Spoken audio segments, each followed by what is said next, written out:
Good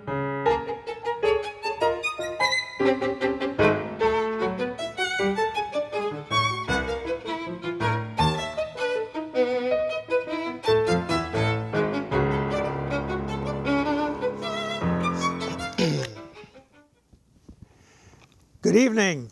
Welcome to another edition of Public Affairs, Public Access.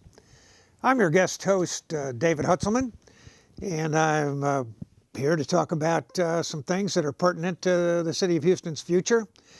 I usually have on my show things that we talk about from a libertarian perspective, and I'm often asked, what is a libertarian's perspective anyway? And I say, well, it's basically a bunch of people that are interested in a lot less government than we have today, and not the crony capitalism, but a free market in economics, a pretty tolerant society where we don't have the government spying on us and trying to regulate our private behavior, and a pretty much non-interventionist policy in foreign relations. But today we're going to be closer to home and talking about the mayoral race coming up this fall, and we're very pleased to have one of the mayoral candidates, one of the three, I guess. Are there more than three, Tony? There are more. There are more, but well, anyway, the three major. Tony Buzbee is here to talk to us with us tonight, and my friend Charles Blain is here to help with the interviews. Charles is recently founder and director of Urban Reform, right. Which you can get to on urbanreform.org. And keep up with what Charles is doing with a lot of good work on keeping tabs on City Hall and trying to increase the transparency that we as taxpayers have a right to see. But tonight we're going to switch to whatever the hot topics are in the mayoral's race, and obviously we got a few months to go before that race actually happens, but things are popping around the city. Tony is causing things to be kind of stirred up a little bit. And I guess the first thing we have to do is the firefighters' judge's ruling on making Prop B unconstitutional, or according to the Texas Constitution. Is that what? Maybe you can explain to us what the ruling is, Charles. Yeah. So, well, thanks again for having me. I always appreciate coming back. I feel like I'm a friend of the show now. I come back pretty regularly, so thanks for having me.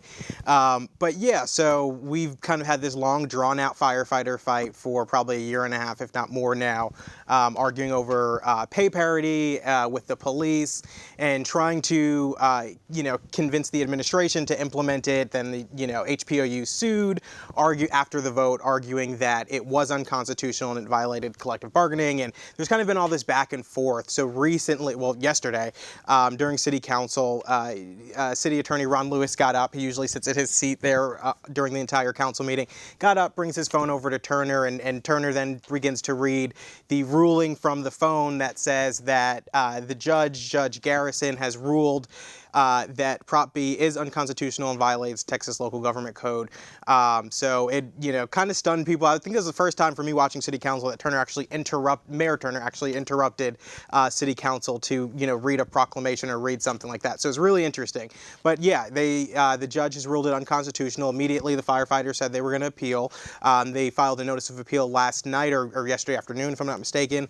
And so that's where we are now. Turner said he's moving forward with implementing his version of raises, what he has offered the firefighters in the past, and the firefighters are obviously still going after pay parity. So, it seems like it's a long, drawn-out fight that's never going to end. But I guess it's So what's your take on it? I mean, this is you've been very vocal about this. So. Yeah, I mean, let's not forget that we had pay parity back when Lee Brown was the mayor. So this is something that if we had a competent mayor, we could make happen. And this has been a long, drawn-out fight. And I was at Station 31 today, and the men and women there are still motivated. If you ask them, they will tell you that this ruling is just a blip on the radar screen, that for them, their number one goal is to make sure Mayor Turner is no longer the mayor after November 5, or certainly, January. Right. So what we have here is we have the same court with two different judges in that court. One ruled it to be constitutional, one ruled it to be unconstitutional. The argument, of course, is that, you can't tie firefighter pay to police officer pay. You have to tie firefighter pay to a similar job in the civilian world. But Isn't that pretty hard to find? I don't think similar job. I don't think it exists. Yeah, right. But the bigger picture is when you look at the firefighters and how they're paid, and you compare them to Austin, Dallas, other major cities in the state of Texas, they're paid well below their peers in other cities. So, and whose fault is that? Well, of course, the mayor will say, well, that's previous administrations. That's the firefighters' unwillingness to bargain. I would say it's previous mayors' unwillingness to bargain with these folks. And I think it's pretty clear from the voters' will, because we can't forget that 298,000 people voted for pay parity.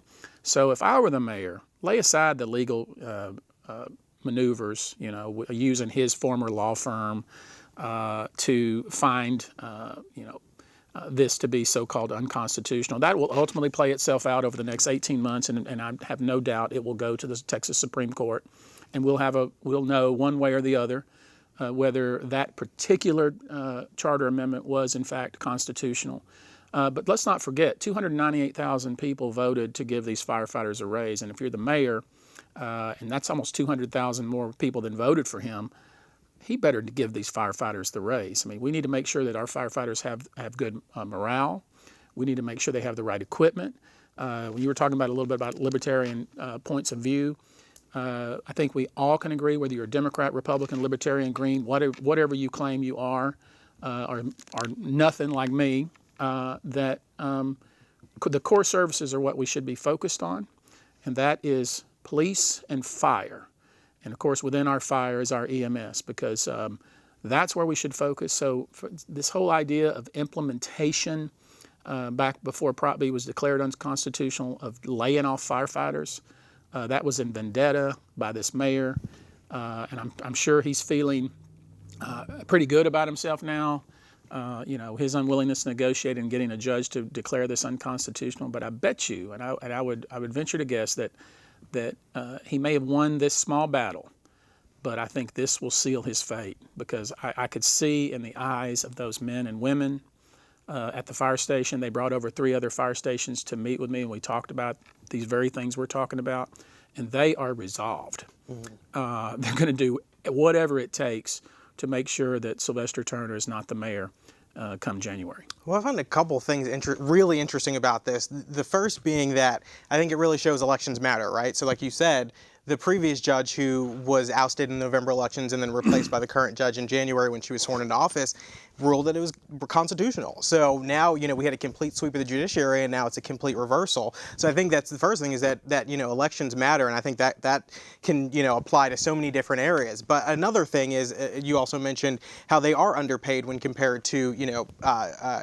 colleagues in other cities. I saw recent posts from, I think it was the Dallas Fire Department, offering $60,000 starting salary if they come over. And if you think about that, I mean, it's frustrating because we train them. We pay for that. They go through the academy. Then if they go and leave, which I can't blame them, because, you want to put food on the table, you want to make a decent salary for the work that you're doing, that's a loss on the city. So it's kind of ridiculous to continue this fight when we're losing money in the long run because we're allowing them to leave.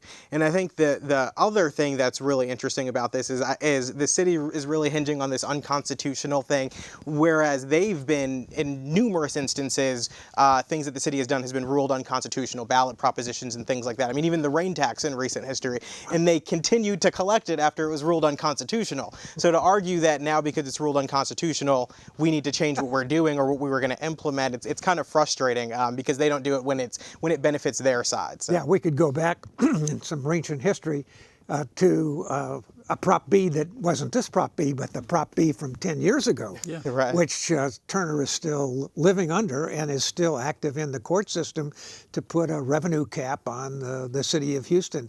And I'm not sure exactly where that stands right now, but one thing that it occurs to me, that the firefighters were certainly a potent force for putting a ballot initiative on the ballot. And I'm wondering, you have some thoughts about your pay for play ballot proposition? Are the firefighters a good source of getting those signatures for you also? Yeah, but recall that you can only amend your charter once every 2 years. True. So anybody that suggests that we can do another Prop A, Prop B, whatnot, so, collect 40,000 signatures and get something on the ballot, you can't do that until that 2 years, because even though Prop B is now unconstitutional, there was a Prop A, which was put in place, as we know, to fix this long. Which they don't like that either now Yeah. that they put it in place. So probably the best way to make the changes that I think the city has to make, that is, if you give money to a council person, the controller, or the mayor candidate, any mayor candidate, and I'm putting everybody on notice now, whether I don't care who the mayor candidate is, if you've given money to that mayor candidate, win or lose, you're going to be precluded from doing business with the city for a year. And that's what I want to do, and I want to do that by How ordinance. does that do? You can do that with Do that by mayoral, Yeah. executive, whatever. Well, I can't. I don't. I can't do an executive order, but I can certainly shame the city council to vote for it. Oh, okay. Okay, I can shame the city council. But the city needs a complete. One of my former Marines made a comment about me at one of these events, and he said, Tony's not just going to stir things up; he's going to turn the pot over. And that's what I'm going to do. Every single position, whether it be the Sports Authority, the Greater Houston Partnership, Houston First, all these folks that have been running this city for so long, and in my view, running it into the ground, who are big supporters of this mayor, we're going to have a whole sweeping change of leadership that's focused on make the government work, pick the trash up on time, more police officers on the street, give the firefighters the support that they deserve, balance the budget, and if there's money left over, then maybe we will buy art for City Hall, but I doubt it. How about bans for the airport? Yeah, you really want to get me started? I mean, holiday lights, bans for the airport, poet laureate. Y'all know I'm an amateur poet. I love music. Bans at the airport, $3 million over 3 years. Beautification of City Hall, $4.9 million. $1.9 million of that is city money. Yeah. Now we're told that they're going to spend $15 million on further beautification of City Hall and art. We hear about this film consultant that gets paid $155,000 a year and a $4,000 a month condo that lives in Beverly Hills. This is what we're spending our money on, while at the same time our streets are crumbling, sidewalks are crumbling, there's trash all over this city. We have an epidemic homeless problem. We have stray animals that are running on the east end. They're chasing children in the third ward. You have stray animals that are digging under or jumping over people's fences and killing their pets. We may have somewhere, and it's hard to know, between 100,000 to 3 million stray animals in the city of Houston and the Houston area. We got a lot of major quality of life issues, and I always say it like this, and I know I'm probably preaching to the choir here, but you don't buy art when your foundation's crumbling, and that's what's going on in the city of Houston now. I don't want to be Debbie Downer and say, oh my gosh, the sky is falling, but the sky is falling, and we need to get back to be providing the service that the residents pay for. And we can do that. I mean, I've been so impressed and gratified by the amount of people who are good-hearted, sincere, who really want to make a difference. I met with a gentleman today. He's like, Tony, I work for $1. I don't want anything. I don't want to do anything. I don't want any business from the city, but I can fix your permitting department. I can fix it. I can show you exactly how to fix it, how to make it work, how to generate more revenue for the city, but also give the people that want to develop some certainty and quick either approval or non-approval, but so they're not being held in limbo. There's sometimes that it takes more time to get a permit to build something than it takes to actually build it. That can't work. This mayor and other mayors have said we're going to put more police officers on the street. Well, the truth is we have fewer police officers on the street. We have right under 5,200 police officers in the Houston Police Department. Less than 2,300 actually patrol. The truth were known. We actually don't really patrol anymore. The whole purpose of patrol is deterrence and stop crimes before they occur. And I know that's one of the topics we're going to talk about. But we're not serious about it. We talk about we're going to fill potholes. We're not serious about it because we don't fill potholes. We talk about we're going to deal with flooding. Well, we're not really serious about it because are we in any better shape now than we were when the mayor took office, than we were before Harvey? No, I would suggest in some places in the city we're worse off. Certainly in Kingwood, they are worse off. If there's another flood or another Harvey rain incident like occurred with the silt that's in the Sanjack River and that mouth bar that they have over there, they're going to get devastated once again. So we need somebody that's like, I'm not coming in here to grease my law partner's pockets. I'm not coming in here to make somebody happy. This person gave me money. I got to make sure he has a seat at the table or she has a seat. I'm not into that foolishness. I'm not taking campaign donations.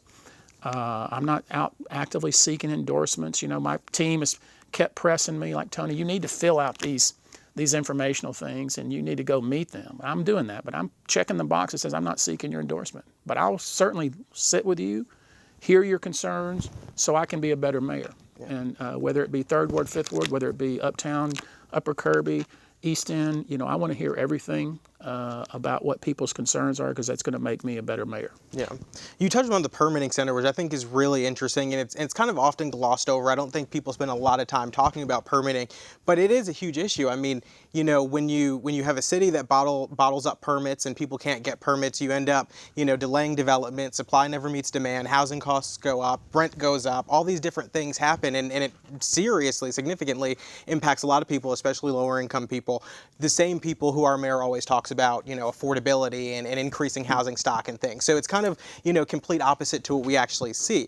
But one thing that I do think is that, people who are favored by the administration probably don't see those same permitting delays and things like that. So that kind of brings me back to your pay-to-play to the pay-to-play conversation. With Houston having such a strong mayor and having, probably, I'd argue, one of the strongest mayors in the country, because even if you look at New York or LA, their council members can submit things and have, things voted on, but we can't. So how do you see, you explained how you want to change it, but how do you see that kind of shifting the conversation at City Hall when that is implemented? Is this kind of what a lot of the issues that we see at City Hall hinge on? The fact that people who are contributing get kind of immediate access to lawmakers, if you will? Yeah, I think so. I don't think you can make a credible case that you're going to fix the streets, actually do something about drainage, actually hire more police and actually have them actually patrol in these areas that need deterrence and patrol, if you can't make the credible case that you're going to clean up City Hall first. Because that, in my view, that's where it starts. Because, and you've heard about the way they do minority subcontracting.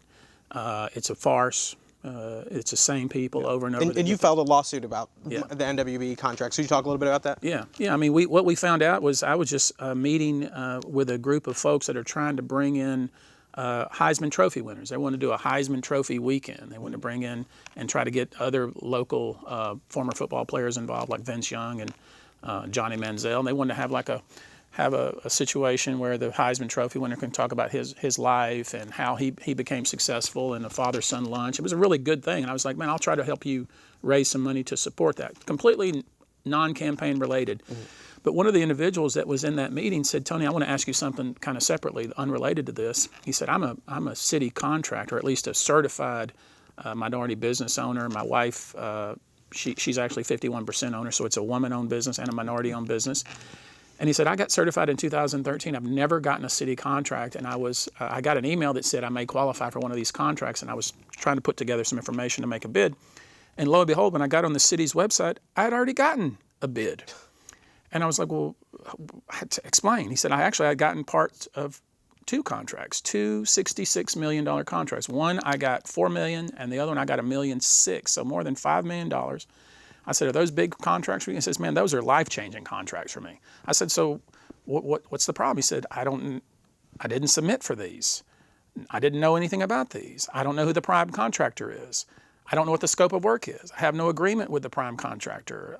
This is somebody just used my name and certification to get two different $66 million contracts. And these are these monies for Harvey hurricane relief that are coming from D.C. through the General Land Office. And I said, well, I don't know. I said, first thing, let's see, you want the business, right? He said, yeah, I want the business.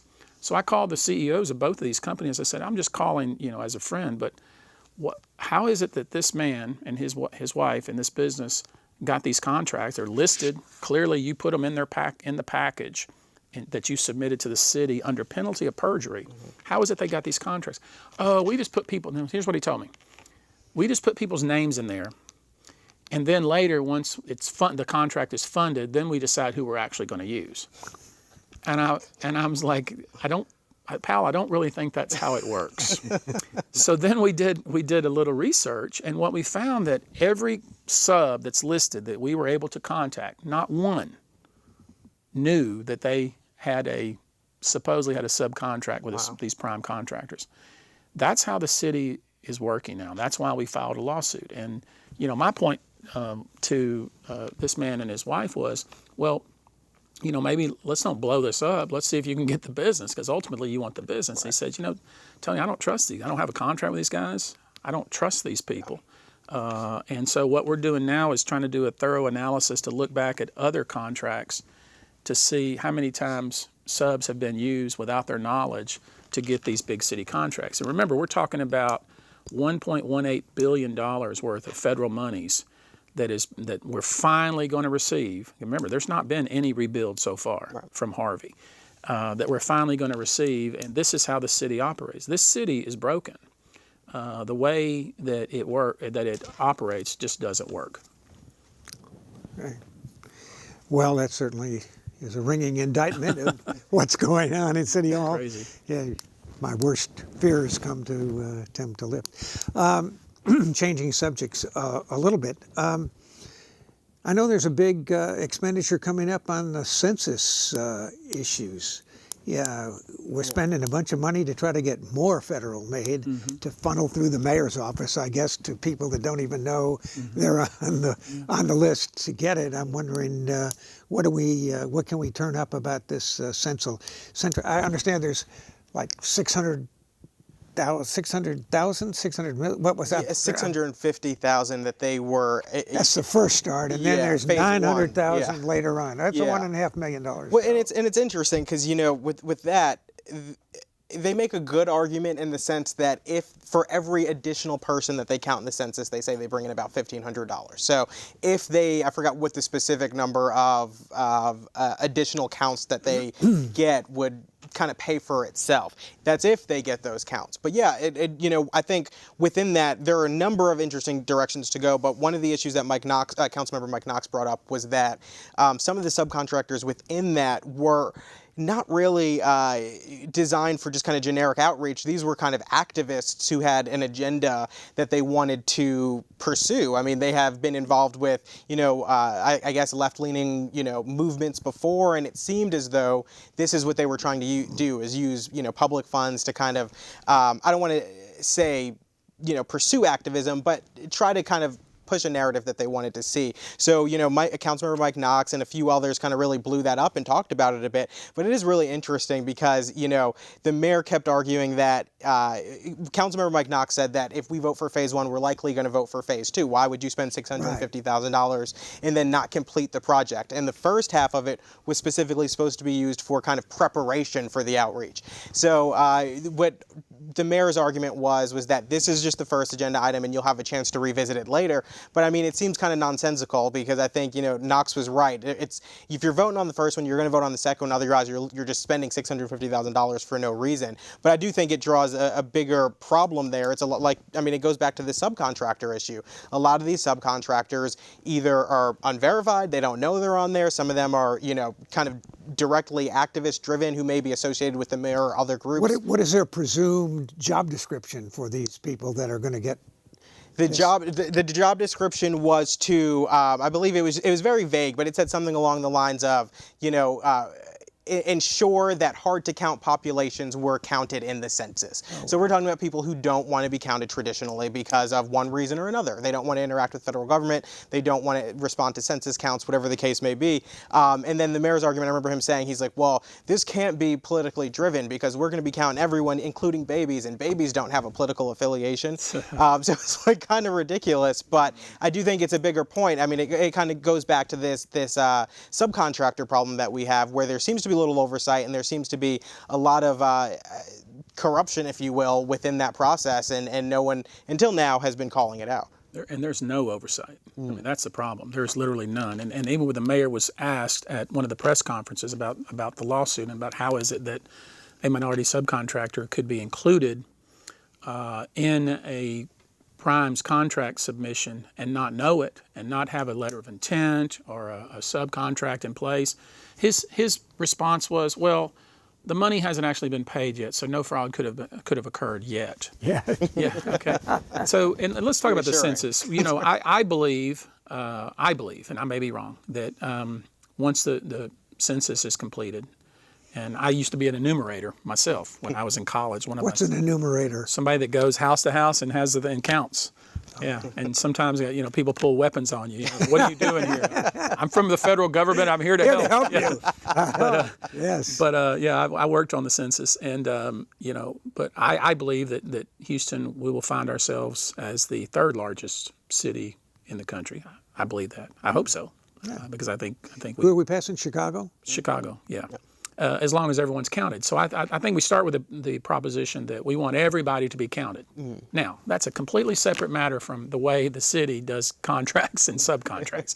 I mean, I can give you many examples, but probably the most pertinent one is we after Hurricane Harvey, somebody thought it would be a good idea to do community outreach to find those people who would qualify for federal aid. Now, of course, nobody's got any federal aid yet, but to find those people. So they find a company out of Virginia that's run out of Louisiana for fraudulent conduct and for being corrupt. Now you get run out of Louisiana for being corrupt. Well, Says a lot. You are the Pretty low bar. yeah. Huh? One of the state senators said like they were the creme de la creme of corruption. So I'm just going to have to follow agree with that. But then they come to Houston. They partner up with Sylvester Turner's former law partner, who he worked with for 20 years. And piece him off. So they have 7 principals, and now they have 8 because Sylvester Turner's law partner is now one of their owners. And each of them gives $10,000 or $5,000 to Sylvester Turner's reelection effort, and then some of their spouses give and some of their children give to Sylvester Turner. And lo and behold, they get a $35 million contract, part of which is 6.7 goes separately, but separately to Turner's law partner. For his legal work, for his great legal acumen that, that's why everybody knows his name. Nobody knows his name. Anyway, that's how contracts are done in the city of Houston. And so if that's how things are being done, basically it's not about the merit that you have, the service you provide, how effective you're going to be in finding people that we want to make sure we count, but it's more about who do you know, which person have you given money to? That's how our city works right now, and that's why I have no faith in any entity or outfit that this mayor pushes to work on the census. Yeah. So to that point, about effectiveness, compared to just kind of who you know and how you got there, you've said a few times during this campaign that you would like to see an independent auditor in the city. And so I'd like to get some more clarification on that, because when you say that, my mind immediately goes to either, the Office of Inspector General or the Controller. So what do you mean by that, and kind of where do you see that fitting within our local government, and just kind of, I'll tell you a process that I thought was extremely effective when I was serving as a board member of the Board of Regents of Texas A&M University System. We had 11 universities and 7 state agencies, and I was the head of the audit committee, which meant that rather than the chief auditor reporting to the chancellor, she reported directly to me. And I remember sitting with about 500 people in the audience with all the presidents of the various universities and the directors of the various state agencies and saying, "Are you telling me I can audit anything?" And you could see the fear in their eyes. We're getting ready to take a real hard look here. But typically when somebody hears this word audit, they're thinking, financial audits. And I'm talking more about process audits. I'm talking more about how does the process work, whether it be IT. How do we protect our data? Make sure our people's data is not being compromised. How do we pick up trash? How do we do policing? How do we do our fire? I'm talking about bringing in people with no skin in the game other than that they have a sincere desire to make Houston work, and have them say, look, I'm giving you carte blanche. I want you to go look at the way we police. And let me tell you my mindset on this. Policing, we should be more anticipatory. We should be more in deterrence. We should be more in the communities. We should have police officers that live in the areas in which they patrol. Those kind of things. But this is what I want you to look at. I want you to give me a report of how we can do policing better, how we can save money. The permit department, same concept. Planning and zoning, the same concept. Let's do a process audit of Metro. Tell me, not somebody that Metro chose, but somebody that I chose, because my goal is to make sure that we're spending the money correctly, that the government is working for us. How do we pick up trash? Are we really recycling? There's so many questions, you know, and also with regard to help me put into place real campaign finance reform in the city of Houston with teeth, you know, that we know for a fact that one of the major lobbyists in the city, as an example, and I won't mention her name yet, but I'm eventually going to. You don't need to do it. Just stay tuned. You know, worked as a lobbyist for years without ever registering as a lobbyist. Never submitted reports about what she was spending, where she was going, which council members she was taking to the Rockets games. I would see her at the Rockets games. I would see her with certain council members, and I would see her at Steak 48. I would see her at Mastro's here in town, some of the more expensive restaurants in town, with the mayor. And I even went up and asked him one time, who paid for your dinner tonight, Mayor? That's a pretty expensive restaurant. And I would look at the reports, and there was no report filed. So when I talk about audits, it's not just financial audits, because you can, I mean, any business owner knows you can always pay for an audit that you want. I'm talking about a true process audit to make sure that we have the more people at the table, the better. People from all different kind of stakeholders to look at the way we do our work to make sure that we can serve the citizens and residents of the city in a better way, and to make it public. And, you know, sometimes we have to be honest with ourselves. And we can't, you know, I know that you know, the mayor worked very, very hard to get the DNC here, the DNC convention. And one of the things he did, you may recall, is they had a big press conference about how the crime rate was dramatically decreasing. That was part of his effort to get the DNC here. That was one of the issues that the DNC had. Well, he was just blowing smoke, right? Because we see, and the same when they tell us that homelessness has decreased by half, or when he tells us he's filled 10,000 potholes. Well, guess what? I drive around the city. I know what the streets are like, you know. So the first step is, let's be honest. And part of that is to get new eyes, fresh faces into the mix that say, look, I've been building houses for 15 years. Let me tell you how the permitting process has hurt me. Or I've been building and operating restaurants, and just, you know, I live on this area of town. Let me tell you, I live in the 3rd Ward. Illegal dumping is just rampant. 5th Ward, rampant. And let's figure out a way we can do things better. Not for people angling to do business, not for people trying to get an angle into something that's going to make them money, but to make the city work. Okay. So, and I don't want to stay on this topic for too long, but just to drill down a little more, are we talking about like a citizen-led commission, or are we talking about, you know, one person that's going to come in and kind of review these processes, or what does that look like? I think that obviously I'm gonna oversee it all, but it's going to have to be these groups that I would put together over these various areas that we talked about would be people that are professionals, but also stakeholders. I don't necessarily you can have a point of view about permitting and not be somebody who's a builder. Right. We're not giving away the farm. We're not going to have the fox garden, the chicken house. We want people that care about the environment, that care about density, that care about all these things that would make a quality of life. But it would be multiple. I don't want to. The problem is you've heard these blue ribbon committees, and all that kind of these words. I don't like the connotation of those. But basically, it's people that are invested, that are stakeholders. Not study something for 18 months and then give some watered down report. I mean, let's figure out how we can make this work. Right. Okay. Okay. Well, one of the topics that are on the agenda and coming up, Metro's got a big bond You just issue. wanted to talk about that, didn't you? Well, you know. You just wanted to talk about Metro. I know you did. I know all your friends want to talk about it too. Well, it is amazing how their PR machine works and how they're able to have us continue to fund a totally uneconomic enterprise that is a political success and a transportation failure. But there was I'm unclear as to the status of the Metro agreement. At one time, the city, I think way back to Bob Lanier, the Metro had to pay half of their 1% sales tax, or 1 cent sales tax, to the city for the maintenance of roads and things for their bus system. Is that contract still being honored, or does it just fell by the boards? You know what? I couldn't even tell you. I mean, I feel like Metro I've tried to follow Metro, and it has gotten so kind of convoluted that it is very difficult for me to follow. So I really couldn't even tell you the answer to that. I do know that, obviously with the Metro Board, the city, the county, HISD, people, these entities have appointees that go on the board. And so there is a major stake in it from city, county, and school districts.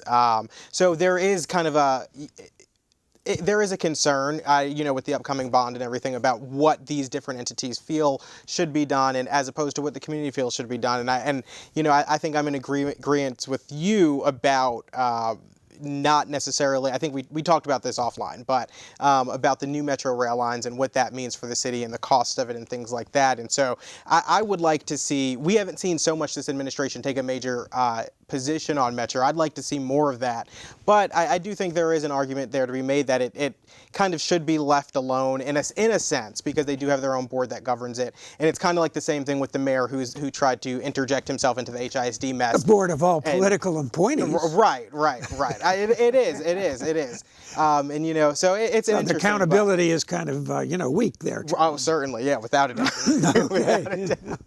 Yeah. All right. So. Yeah. No, Metro is an interesting one. I think if I had, in a perfect world, I'd like to see the TERSs contribute more to kind of transportation funding and even infrastructure funding. I don't feel like they give enough. I feel like a lot of them do, kind of keep that money within their bounds and use it for crazy things.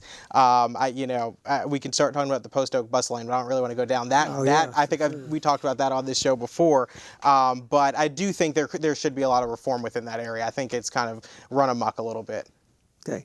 Do you have any plans for the TERSs or what? I think there's a complete, and you just demonstrated, there's a complete lack of transparency. I mean, even when you're talking about the general fund, which is less than half of the city's budget, and most people don't realize that, is that there's a lot of people, appointees and so forth, who are spending more than half of the city's budget in enterprise funds, TERSs, management districts all over the city of Houston. And that's why you can go to somewhere like near Northside and Acres Homes, for instance, and see open ditches with trash everywhere, but you go to Upper Kirby and it looks like you're in Beverly Hills, right? And so we're going to have to get serious about, remember the whole purpose, to directly answer your question, the whole purpose of a TERS was to encourage development in underdeveloped areas. Yeah, right. Right? Okay, so now we have I found out that I lived in an underdeveloped yeah, I didn't even realize. You didn't know Uptown was underdeveloped. Memorial City. You didn't know it was underdeveloped, or Upper Kirby was, or downtown district was underdeveloped. Yeah, but then you go to, there's a couple of, I was looking at some of the TERS revenues. It's very difficult to figure out how much money they're bringing in, because remember the way it works is they set a base level, and everything above that they use that money for development in that TERS defined region. Well, they just go out and leave bonds, or what? Really, and then they bond the money, and they'll bond it so you can't try to take it back from them, because once it's bonded, when that revenue stream is bonded, then guess what? Well, we can't give you $1 million or $2 million or $10 million or whatever the case may be back. And the only leverage that the mayor has is when the TERS is coming up for renewal, if you will. Well, he appoints all the members. He does. Good point. But what we need is, first off, we need to sunset some of these TERSs. Let's be honest. Amen. I mean, we need to sunset some of these TERSs, because the colossal, and I know you don't want to go into it, but the colossal waste of money with that Post Oak bus line demonstrates why the TERSs have run their course. Some of the TERSs, some of the major TERSs that some of them are sitting on $40, $50, $70 million, and then the TERS in some areas is $300,000. I mean, it's ridiculous, and it's leading, in my view, it's creating pockets of great wealth in the city and pockets of incredible areas that are underserved. And then I think some of these TERSs are abusing some of these management companies they put in place to go out and buy these properties, and you'll have 2 or 3 different entities that are buying properties from folks that have lived there forever, turn around and flipping it to the management entity that the TERS controls, and making 50% or more on it. And then supposedly they're going to build affordable housing in these areas, but we know what it's going to be instead. It's going to be pushing people that have lived there for their whole lives out and changing the character of the entire community in the area. So whether it be TERSs should pay their fair share. let's assume we don't just end all TERSs, because that would create incredible uproar in this city, especially in the development community. Okay with it. Yeah, I would. Yeah. But you're right. The mayor does appoint, not all members, obviously. It depends on if it was a city created TERS or whether it was a state created TERS.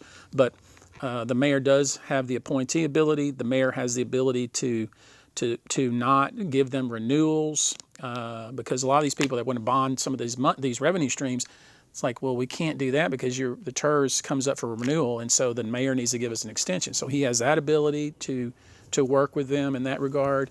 But we're going to have to get a handle on these monies that are being spent in these TERSs and make sure it's spent more equitably across the whole city, dealing with our infrastructure and our drainage issues that we have that are killing this city.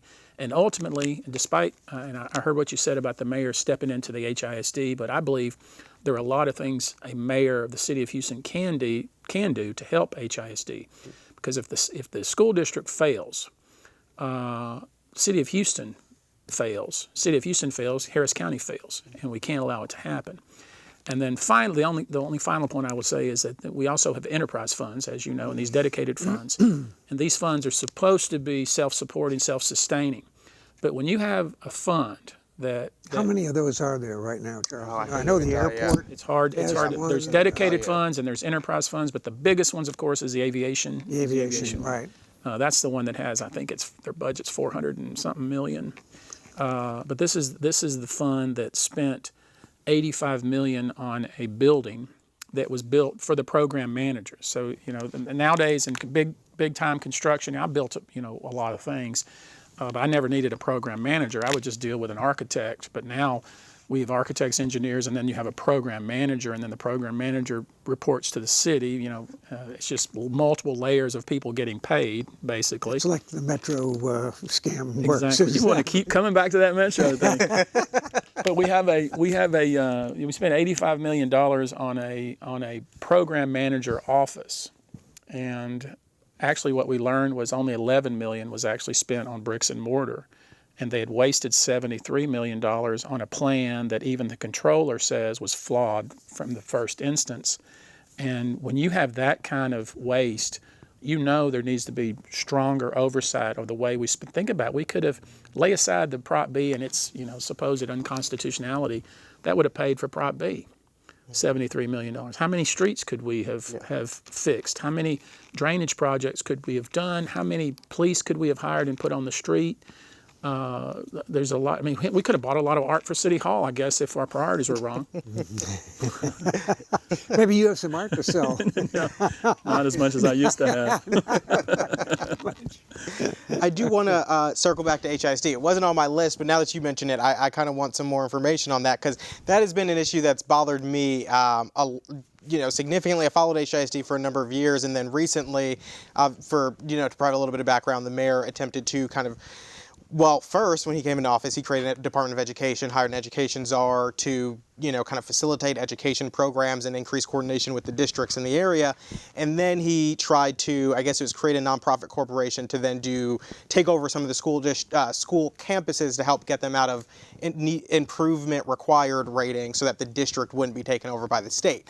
I was of the opinion, and I still am of the opinion, I have a kind of hard line in the sand that I don't feel that the mayor should interject himself too much into that, because it is a duly elected board. But I would like to hear your position on that, because this isn't something we've talked about before, and it's the first time I'm hearing it. I think Houston and HISD are joined at the hip, and the mayor of the city of Houston has to do everything he can to make sure HISD succeeds. And so what does that mean? Well, I look at what are our resources that we have. We have libraries. We have a very active group in the ministry all over the city who are active, that care, that are sincere, that want to help. We have schools that after 3:15 are vacant. Okay, so we start with this proposition. From 0 to 2 is one of the most important times in a child's life, because without any stimulation in that child's life, obviously, that child is not going to succeed. From 3 to 5, if the child is not able to read by the time that kid starts kindergarten, he or she is going to be 2 years behind. If the kid can't read by the 3rd grade, that child is unlikely to graduate high school. So these are the data points that everybody agrees on. Right. So here's what I've been doing, and I was doing this long before I decided to run for mayor. I believe that there's a lot of old money in this city. A lot of people, generational wealth, whether it be the Cullens, the Kinders, people that are, Margaret Alcack Williams. These are all people that are friends of mine who have a mindset of let's try to transformationally change the city of Houston. How do we do it? It starts with education. When Amazon looks at Houston and says, obviously the flooding issue and obviously HISD probably scared them off despite the huge incentives that the city of Houston offered them. When technology companies are thinking about, I want to do real 5G, which actually exists, that's not dangerous like people say. I've met with some of these guys that are in that industry that are doing a pilot project in Singapore right now where you can download your favorite movie. Mine is, yours may have something to do with Metro. Mine, my favorite movie is No Country. You can download it within a second. No Country for Old Men? For Old Men, that's mine's favorite. Goodfellas for good. Yeah, that's a good one. But so, it's the future of Houston. We have to have a workforce that's educated and not just necessarily, a lot of folks going to college, but also vocational training. So one of the things, we have this program that we've been working on for a while called Moonshot. And think about it. We're the first city that did a heart transplant. We helped put somebody on the moon. We dredged, to Galveston's chagrin, we dredged the Houston Ship Channel and bypassed Galveston and made Houston one of the great ports of the country. We can do this. We can go to the Third Ward. We can get some of this private money. You got people that are sitting on $400 million in these trusts, in these foundations that have to kick off 5% every year. So it's just where are they going to put it? What are they going to do? Are they going to build another building and put their name on it? Are they going to renovate Buffalo Bayou Park for the third time after it gets flooded? Right? Think about the transformational change we can make with that kind of money. $200 million in a defined area. We're going to do a moonshot here. We're going to make sure there's prenatal care. We're going to make sure that there's one of the big problems with children and doing well in school is truancy because they don't have a stable place to live because there's not affordable housing. We're going to deal with these issues with regard to 0 to 2 about the stimulation a kid needs, teaching a child to read, make sure they can read before they start school, make sure there's after-school programs about financial literacy, make sure that you have issues with regard to recidivism for folks that are trying to do the right thing but have been drugged back into and with people that they shouldn't be associating with. That can be done. Mm-hmm. And we're going to do a pilot, regardless of what happens in this mayor race, we're going to do a pilot project. We're going to do it in the Third Ward because we have University of Houston there and TSU there, great resources that we can use. Neil Bush is excited about it. The Cullen Foundation's excited about it. I'm trying to get other foundations excited about it so we can really not just go in there and throw a lot of money and go in there and say we're going to fix this. That's not my point. We're going to partner with folks that have been working on these issues for a long, long time. But ultimately, that's going to make HISD succeed. And that's what we need is somebody with the architecture and a comprehensive plan to say, this is what we're going to do, folks. Now get on board and let's go do it. Mm-hmm. And it's not, I've spent a lot of time with a lot of pastors there that are, these are things that they're really excited about being involved with that have been, too many times I think, whether it be the homeless issue, whether it be stray animal population, whether it be sexual trafficking, human trafficking, we got all these people working so hard trying to do the right thing, but they're working in silos. And there's nobody providing them an overarching, here's our comprehensive plan on this issue. Here's the metrics that we're going to decide whether we're being successful and how we can change it. And that's how I've done my business. That's how I've run my business. That's how I do a lawsuit. But I think that a mayor can have an incredible amount of influence over HISD, and I intend to have that. So we're talking about support systems that rather than what I envisioned from what the mayor said and from initial conversations was a more consolidation or attempt to consolidate power. So we're talking about support systems. I'm talking about education is from birth to grave. Yeah. I think sometimes we forget that, and so I think there's a lot of things that a lot of people are very motivated to do to make the city of Houston better. Yeah. We talk about Metro and, building more trains, to various places that probably will never be ridden on. But let's try to remember that what the wave of the future is not a bunch of more trains or buses. The wave of the future is driverless cars. For sure. We need to start thinking about that. And you never hear a mayor or mayoral candidates talk about, like, where do we want to be in 10 years? Where do we want to be in 25 years? What do we want to be known for? What do we want to be proud of? You know, we kind of just react, and you know, take it as it comes. And I think that a city like this with this can-do atmosphere, very diverse, very dynamic. I'm really excited. I think we have a long way to go, but I'm excited about where we're going to go.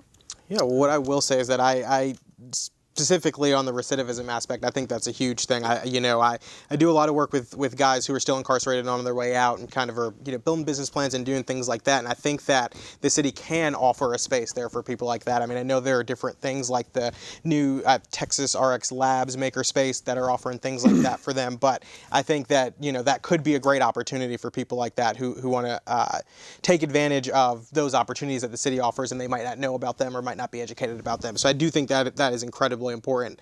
And then to kind of transition from that point, how about we talk a little bit about policing and crime? You touched upon it before, and wanting to kind of shift that philosophy from, I guess, responding to more anticipatory policing, community policing. Yeah, and I've called it anticipatory policing, and that's my word. I mean, I'm basically just stealing what Bratton did in New York City. Yeah.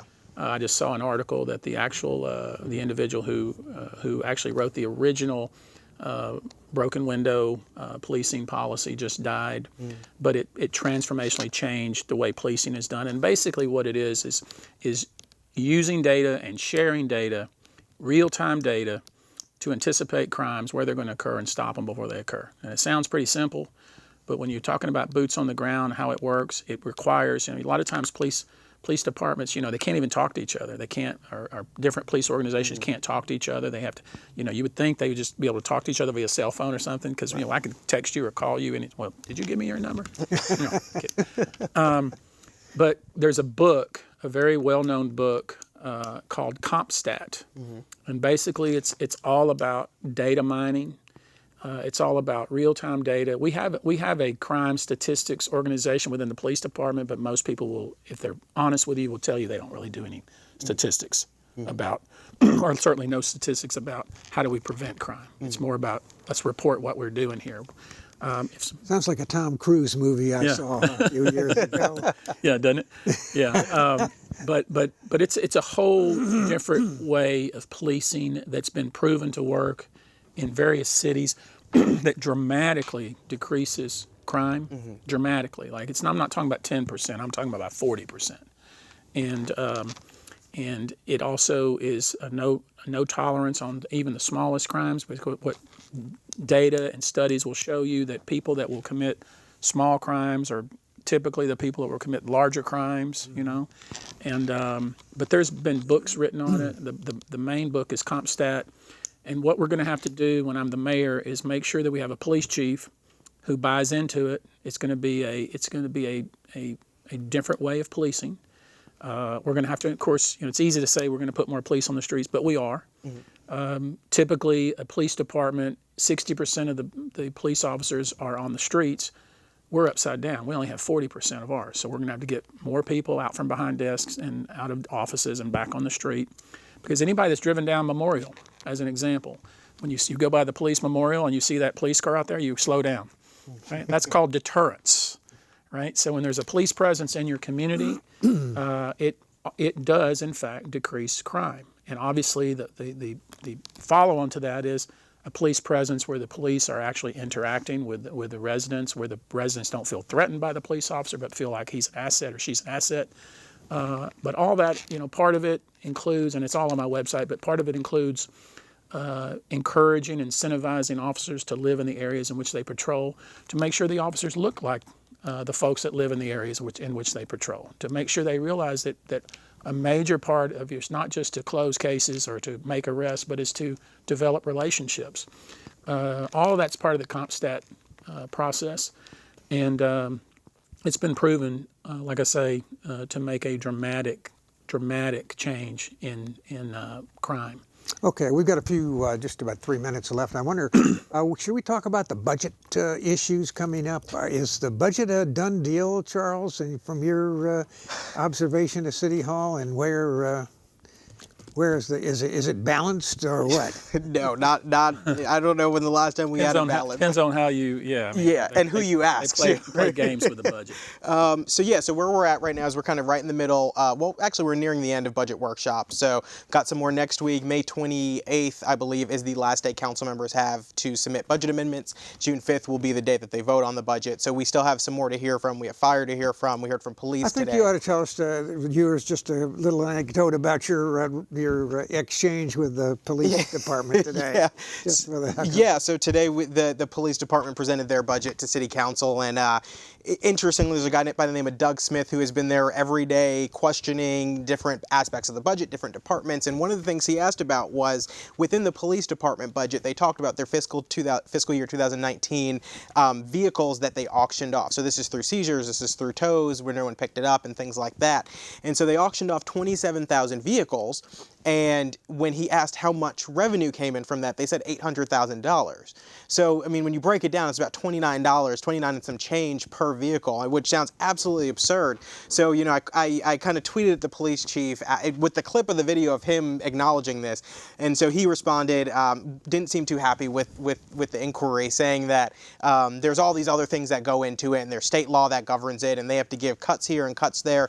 But we still haven't seen a thorough breakdown. So my frustration is that, you know, we're in the middle of budget workshops, and you're telling me that there's this major line item, and I'm incorrect in saying that $29 is what it breaks down to.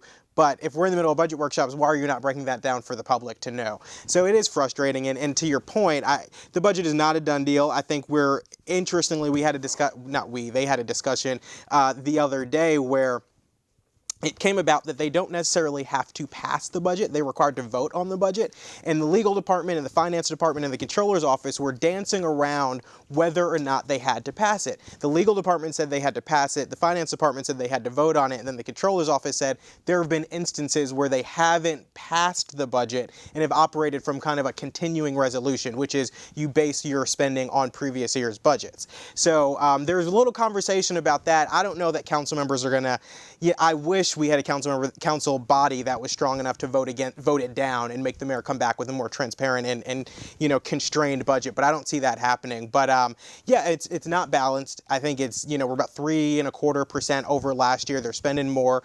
There was supposed to be a hiring freeze. They hired more employees throughout this past year. I'm frustrated with the budget. I took up a lot of time. You're the guest of honor, so why don't you tell us? Well, we only have a little bit of time left. Do you want to? Well, I'm some comments just in general. Yeah, I just would say that I'm proud of some of these council members for the first time, and they may disagree with me, but I think for the first time they're actually aggressively questioning this mayor, and I think that's what we've needed. And because when he's aggressively questioned, he doesn't have really good responses, just like the response the police chief gave you. But we're up against it. You know, I believe that we are at a crossroads. Whether are we going to be the city we're really scared we may become, or are we going to be the city we could be? Okay, well, that's very upbeat remarks to end it on. I want to thank both our hosts here at HMS TV and our wonderful producer, Mark Pirtle, for allowing us to come on and share this information with the rest of the city. And Tony, for you, appreciate you coming on and subject yourself to the Good to be with you guys. grilling or whatever. And I'll go home and think about Metro. I know you. And I hope all our viewers will have enjoyed the show and will tune in on future episodes of Public Affairs, Public Access, where we'll have some other interesting folks as well. So thank both of you and appreciate you having here tonight. Thank you. It's a great time.